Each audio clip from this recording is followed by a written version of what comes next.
The main building is done. That's 48,000 square feet, 16 classrooms, plus administration, a clinic, a lot tied into this one building for this little school. We are now in the process of occupying it.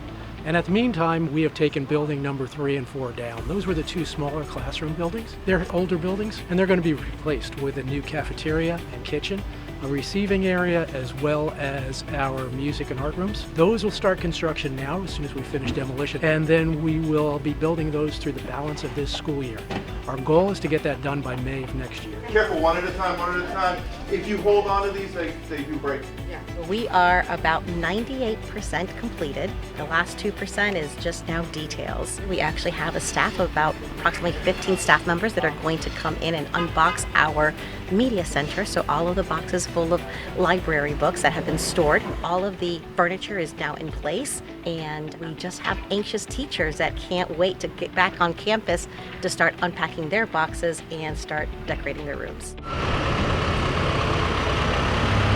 We've had a lot to work through because it is a compact site. We've had children on site, we've had several backhoes on site, putting in infrastructure while the existing infrastructure had to stay up and running. It's been challenging, but it feels good to be where we are right now.